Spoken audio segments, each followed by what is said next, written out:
नमस्कार दोस्तों, स्वागत है आपका एक बार फिर अपने YouTube चैनल हिंदी की रोचक कहानियों में। आज आपके सामने हमने एक बहुत ही मज़ेदार कहानी लेकर आए हैं जिसका नाम है जिस्म की बात नहीं है। तो चलिए बिना किसी देरी के शुरू करते हैं। वाह, कमाल कर दिया मोहित तुमने। गरीब बच्चों पर क्या रिपोर्टिंग की है तुमने। इस बार का नेशनल प्राइज पक्का तुम्हें ही मिलेगा। कहते हुए मेहरा साहब ने मोहित की पीठ थपथपाई। मोहित त्रिपाठी 27 साल का एक युवा रिपोर्टर कम पत्रकार है। शहर के स्लम के बच्चों के बारे में उसकी रिपोर्टिंग ने खलबली मचा दी है और इस समय वह अपने संपादक मेहरा जी के केबिन में था। शुक्रिया सर, जो देखा उसे लिख दिया। मोहित ने मेहरा जी के सामने हाथ जोड़ते हुए बोला। यार त्रिपाठी, मेहरा जी ने मोहित को आंखों में देखते हुए बोला, मैं चाहता हूं इस बार तुम कुछ ऐसा लिखो जो इतिहास बना दे। एक ऐसा सच जो देखकर भी अनदेखा रह गया हो। जैसे कि क्या? मोहित ने मेहरा जी की बात को समझने की कोशिश करते हुए पूछा। जैसे कि तवाइफ की कहानी, वह नंगा सच जो सच हो मगर किसी ने देखा ना सुना हो। मेहरा जी ने अपनी एक एक बात पर जोर डालते हुए कहा। सर, मैं इस बारे में क्या लिख सकता हूं? मुझे इस बारे में कुछ नहीं पता, मोहित ने हकलाते हुए कहा। त्रिपाठी जी, आप पत्रकार हैं। जो नहीं पता उसे पता करें, यही आपका काम है। दुनिया को अपना हुनर दिखा दीजिए। जितना समय चाहिए लीजिए, पर कुछ अलग करिए। All the very best. जी सर, मोहित ने एक अजीब से जुनून में भरकर हाँ कह दी, पर शायद उसे नहीं पता कि ये हाँ उसके कहाँ लेके जाएगी। पुराने लखनऊ की तंग गली में शाम रात में तब्दील होने की तैयारी में था जब मोहित त्रिपाठी ने उस गली में कदम रखा। सड़क की दोनों तरफ नालियां बह रही थी। पूरी गली में सिर्फ 3 बिजली के पोल पर लगे बिजली के लट्टू गली का अंधेरा दूर करने के लिए नाकाफी थे। एक दो नशे में हिलते झूलते लोग उसी गली में जा रहे थे। गली में ही स्थित एक पान की दुकान पर मोहित रुका। 200 वाट की एलईडी में चमकती पान की दुकान में तमाम तरह के मसालों के पैकेट से पटी दीवाली के कोने में टंगा हुआ था मां दुर्गा सप्लायर लिखा। 2016 का कैलेंडर जिसके ऊपर की तरफ भगवान ब्रह्मा जी के संसार की रचना करते हुए दिखाया जा रहा था और नीचे की तरफ तारीखें लिखी हुई थी। उस कैलेंडर से इंच की दूरी पर लगा हुआ था सनी लियोन का आमंत्रित सा करता मैनफोर्स कॉन्डोम का पोस्टर। सृष्टि रचना और कॉन्डोम का विज्ञापन एक साथ देखकर मोहित बरबस ही मुस्कुरा उठा। उसने मुस्कुराते हुए पान वाले से महबूब अली के हाथे का पता पूछा। महबूब अली के हाथे का नाम सुनते ही पान वाले की आंखों में हल्की सी चमक आ गई। उसने अपने लाल काल दांत निकालते हुए गली के आखिरी लगे नीले रंग के उखड़े गेट की तरफ इशारा किया। मोहित अभी 2 ही कदम चला था कि पान वाले ने उसे आवाज दी। अरे भैया, महबूब अली के हाथे जा रहे हो, कुछ लेते जाओ, जरूरत पड़ेगी। और अपने गंदे से दांत निकालकर भद्दी हंसा। नहीं, मुझे कुछ नहीं चाहिए, मोहित ने झिझकते हुए बोला और तेज कदमों से गली में आगे बढ़ गया। कुछ पोलों को पार करते ही वह महबूब अली के हाथे के गेट पर था। गेट के बाहर स्टूल पर 15-16 साल का लाल फूलों वाली शर्ट पहने लंबे बालों वाला एक लड़का बैठा हुआ था। उसने एक बार ध्यान से मोहित को ऊपर से नीचे देखा और हल्की सी मुस्कान के साथ दबी आवाज में बोला, क्या साहब, माल चाहिए क्या?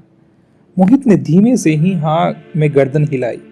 लड़की ने मोहित को अपने पीछे आने का इशारा किया।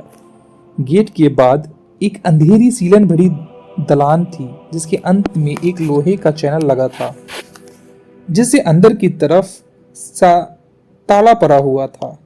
लड़के ने चैनल को एक खास अंदाज में खटखटाया और अंदर से जनानी सी मर्दाना आवाज आई, रुक, आ रहा हूं। ताला खुला और मोहित ने खुद को एक अहाते में पाया।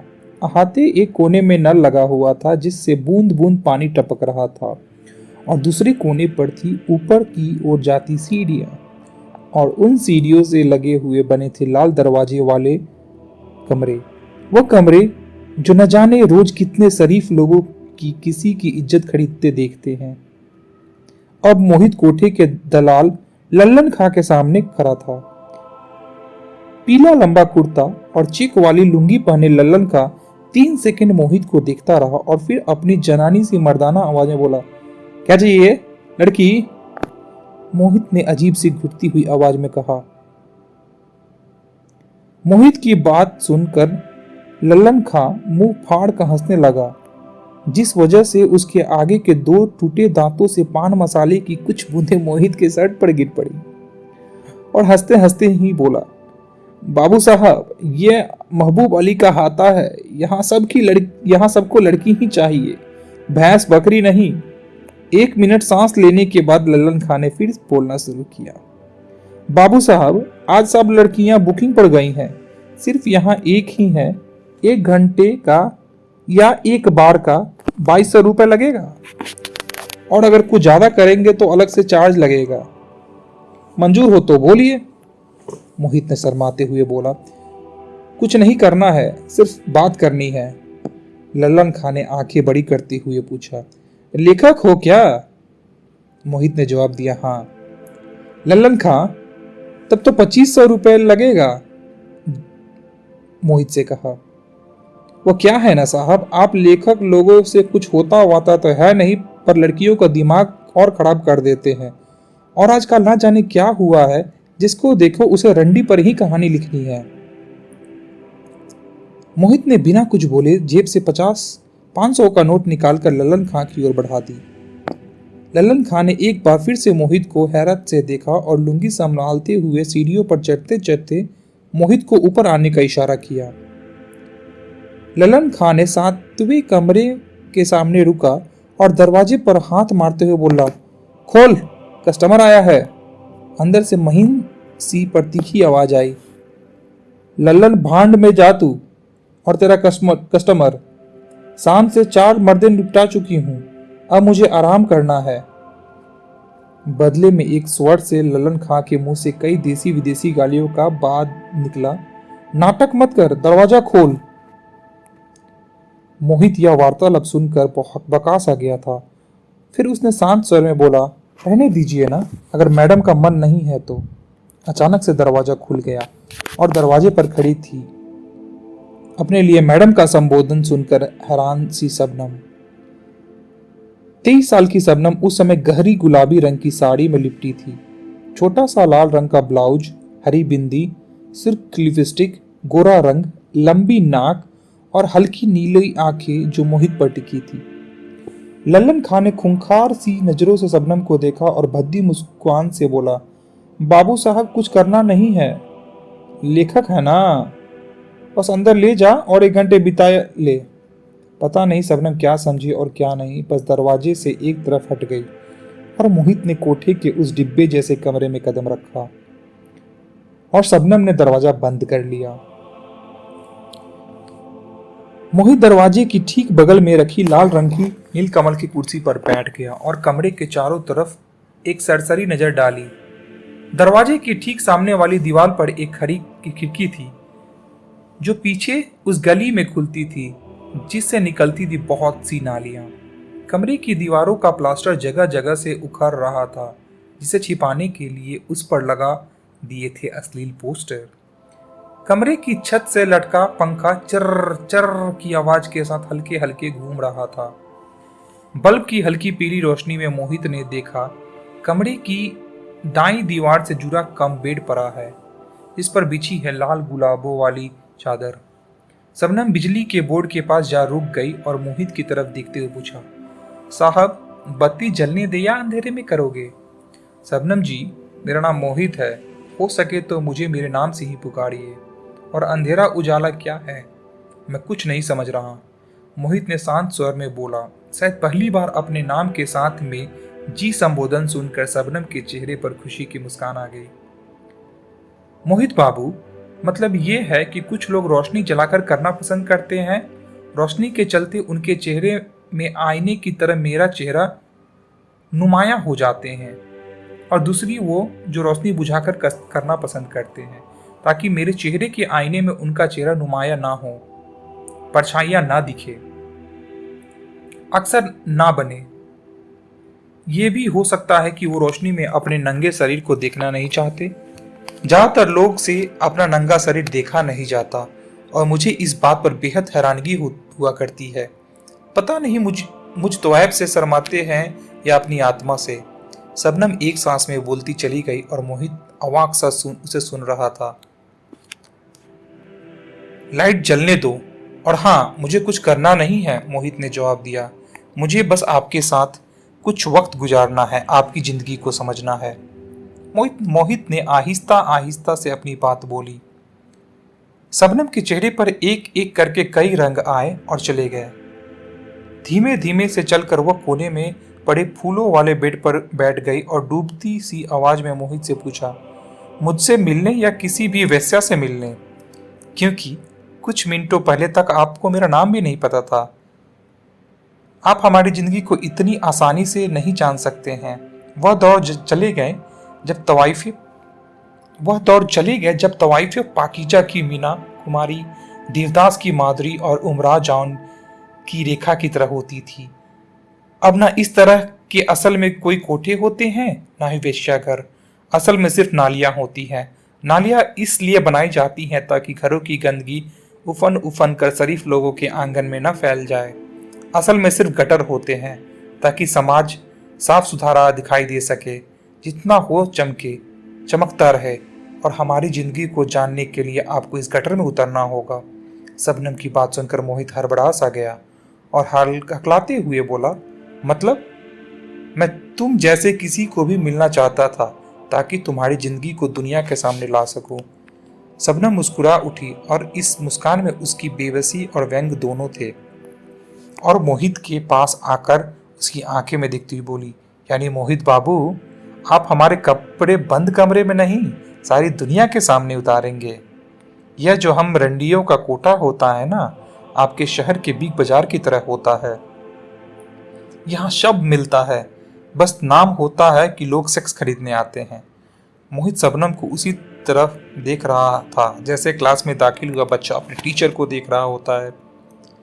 बिग बाजार और तुम्हारा कोठा? मैं कुछ नहीं समझा। अब मोहित की आवाज में कौतूहल थी। जी हाँ, शबनम ने पलंग पर अधलेटी होते हुए बोलना शुरू किया। जैसे आप खरीदने आए हैं अपने लिए एक कहानी, जैसे हनुमान मंदिर के पुजारी का लड़का खरीदने आता है नवरात्र से लेकर हर उस व्रत की रात को जो उसकी बीवी ने रखा होता है सुहाग की सलामती के लिए। जैसे इलाके के थानेदार खरीदने आते हैं अपनी बेची हुई ईमानदार। जैसे सुल्तान खरीदने आता है उन महीनों की रातें जब उसकी बीवी अपनी कोख में पाल रही होती है उसका एक और संतान। जैसे आते हैं नए नए लड़के शादी से पहले यह गारंटी खरीदने वह बन गए हैं पूरे मर्द। जैसे आते हैं खुद को नवाब का वंशज बताने वाले वो मियाँ जो 80 का पाला छू रहे हैं यह तसल्ली खरीदने कि उनकी आग अभी राख नहीं हुई है। जैसे बैंक वाले मैनेजर साहब आते हैं महीने के वो 4-5 दिन खरीदने जब उसकी बीवी उसका साथ नहीं दे सकती। जैसे पूरे दिन ऑटो चलाने और पुलिस की गालियों खाने के बाद एक क्वार्टर देसी शराब के साथ आता है गुरपीड़ित सरदार, अगले दिन फिर गालियां खाने का हौसला खरीदने। हुआ ना हमारा कोठा बिग बाजार सबकी हर जरूरत पूरी करने के लिए। कभी कभी मुझे लगता है कि मैं कितनी ताकतवर हूँ, न जाने हम तवाइफों की वजह से कितने घर और कितनी महिलाओं का विश्वास टूटने से बच जाता है।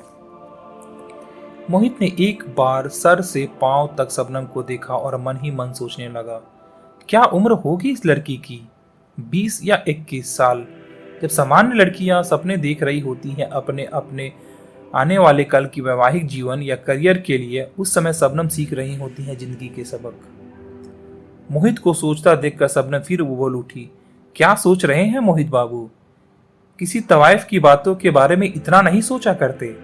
मोहित धीमे से अपनी कुर्सी से उठा और खिड़की के बंद पल्लों को खोल दिया। कमरे में एक सीलन भरी गंध भरने लगी। उस पर ध्यान न देकर मोहित धीमे शब्दों में बोला, जानती हो शबनम, इस दुनिया में हम सब कभी न कभी तवाइफ होते हैं। हम सब तवाइफ हैं। शबनम ने आंखें बड़ी करते हुए बोला, अरे सच? कैसे? मोहित ने कुछ पल खामोश रहा और फिर बोला, इंसान तब तवाइफ हो जाता है जब वह अपनी बात समझाने के लिए वह उसे लाग लपेट कर कहता है, तब जबकि वो पैसे के लिए अपने दफ्तर में अपने आत्मसम्मान और अपने खुददारी से समझौता करता है। तब जबकि वो होने की कोशिश करता है जो वो होता बिल्कुल नहीं। यानी कि मोहित बाबू, आप भी तवायफ हुए, कहकर शबनम हंस पड़ी और फिर दोहराया, मोहित बाबू तवाइफ। और न जाने कितने मिनटों तक वो अपने पेट पकड़कर हंसती रही। मोहित ने देखा यह निश्चल और मासूम हंसी है जिसे अपने आगोश के कमरे की सारी सीलन और घुटन को ढांप लिया है। कुछ सामान्य होने पर मोहित ने शबनम से पूछा, जो लोग यहाँ आते हैं वह तुम्हारे बारे में नहीं जानना चाहते हैं क्या? कुछ लम्हे खामोश रहने के बाद एक दर्द भरी आवाज से शबनम बोलने लगी, लोग आते हैं अंदर आग भरे, और उस आग के ठंडक ठंडे होते ही उन्हें याद आने लगती है अपनी बीवियां, प्रेमिकाएं। उन्हें करना होता है अपने दिए गए पैसे से खरीदे गए जिस्म का हर तरह से उपयोग। और वह आपकी तरह नहीं होते मोहित बाबू, जो अपने रुपए मेरी कहानी सुनने के लिए लगा दे। एक बार अपने बारे में थानेदार साहब को उनके ठंडे होने के बाद बताने की कोशिश की थी तो उन्होंने मेरे कुल्हे पर लात मारते हुए कहा था, साली, पूरे दिन थाने में कहानियां ही सुनता हूं। तू कोई मेरी घरवाली नहीं है जो तेरी राम कहानी सुनूं। चल जल्दी से अगले राउंड का चित्रहार शुरू कर। मोहित बिना कुछ बोले सिर्फ फटी आंखों से शबनम को देखता रहा और शबनम बोलती रही। एक और बार बताने की कोशिश की थी गुरप्रीत सरदार को तो उसने जलती हुई सिगरेट मेरी छाती में छुआ दिया था और हंसता रहा था। मेरी छाती पर चकत्ता पड़ गया था। मोहित हैरान था कि कैसे कोई किसी को सिगरेट से जला सकता है। तुम मुझे अपनी कहानी सुनाओगी?